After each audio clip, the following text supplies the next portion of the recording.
Kuomboka 2024, celebrating art, culture, and history. And are you ready to get on this journey with me? I am going to be your host through the Kuomboka 2024, and let me tell you how it started. The first thing we did is actually arrive in Mongo 2 days before the official Kuomboka ceremony, because they have so many other events that are lined up. If you just come the day before, you get to miss out. So let me show you what happened. The first thing we did is actually buy these awesome t-shirts because we wanted to be part and parcel of everything that was happening. Then we got into ShopRite, where we got to buy ourselves some drinks because it gets hot. But the best part, you guys, that even the people working in ShopRite get to wear their musisis.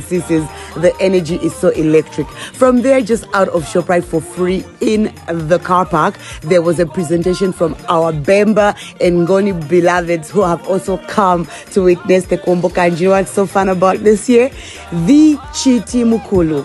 Chief Chiti Mukulu is actually the guest of honor. So there's such a beautiful blend of fusion and culture going on. The Bembas really brought their A game, and oh my goodness, their performances were out of this world. From there, this whole group actually went to the airport to go welcome Chiti Mukulu in person. But for us, we had to continue our journey. So we found ourselves on the road and we went down to Imwiko Lubosi Bridge. Imwiko Lubosi, the second bridge. And oh my goodness, let me tell you something. The view going to the bridge is just so spectacular. You get to see the plains. But unfortunately, because of global warming, there was not so much water this year and there was not enough rain. So we did not have all the plains flooded.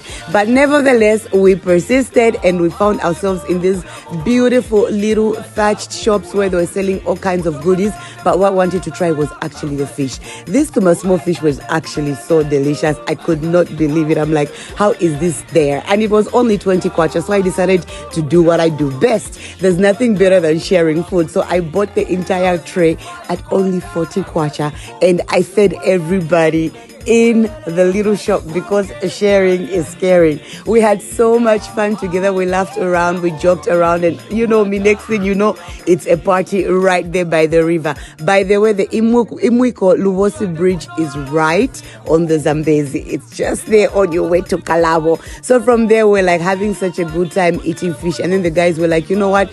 The best thing you have to do is you have to get onto the water. And I'm like, you know what? I really want to get on the water. I want to try something. And these guys were such a hoot because they actually organized people right here to take us for a boat cruise. It's a very simple boat cruise and they charge only 20 kwacha per person to get in the water. And I was like, you know what? Why not? And the best thing, you guys, safety first. They actually had life jackets for all of us to wear. I was like, thank goodness, because I am not getting in this water without a life jacket, because at the end of the day, bruh, this is the Zambezi, and the Zambezi was Zambezi. So anyway, we got into the boat, and this was our paddler. His name was Sam.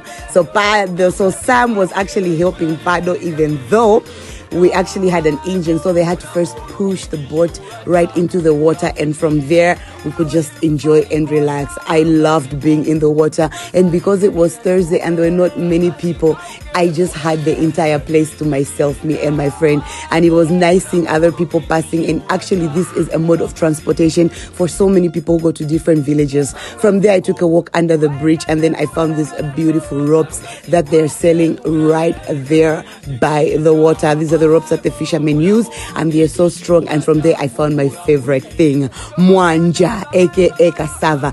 And the best part is this roasted cassava was a piping hot, fresh off the fire. And I love this cassava because I grew up eating it. And from there, we went to this restaurant where we decided to try something different. And of course, when you're in Mongo, the only thing you want to eat is what? Litapi. Litapi, aka fish. And they make the most beautiful fish there. Look at how big this fish is, and the plate and the spices. I was so happy. I was glowing. I enjoyed eating this meal because it was made with so much care. And the best part is that the nshima was quite fresh.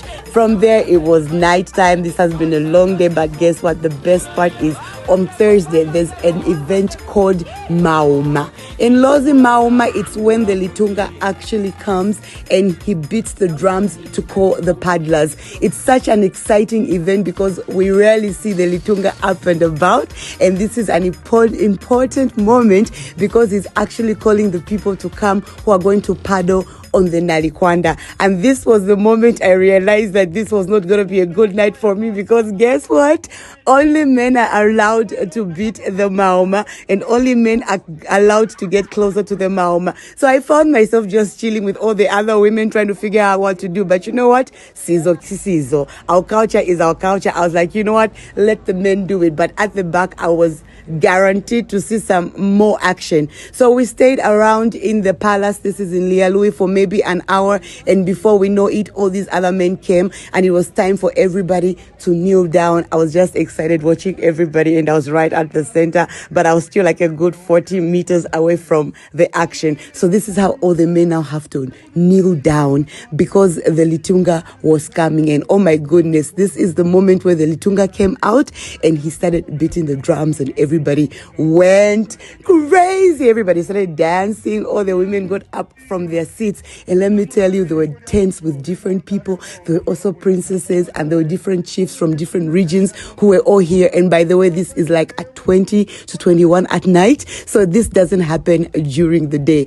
I was amazed, walking around perplexed, but still having the time of my life, even though I could not see what was happening because the men were there. But you know what? This has been happening in our culture for so many years, and it is just beautiful the way they infuse the prayers, the way they infuse everybody drumming, and everybody is encouraged to take part. That was our Minister of Tourism beating the Mauma. And finally, you guys, I got to see the king. I got to see the Litunga, and I was so happy because my hard work and patience paid off. There he is being led away with Chief Chiti Mukulu. This was such a glorious occasion. When they were leaving, we all had to kneel down as a sign of respect. I knelt down, I clapped like the lazy woman that I am, and that in front of me is a female Indunabo Irene. I love her Irene, and I just love everything about her. All this was something that I got to experience firsthand, the culture, the happiness, the dancing. And this is our minister just talking about the Mauma and the experience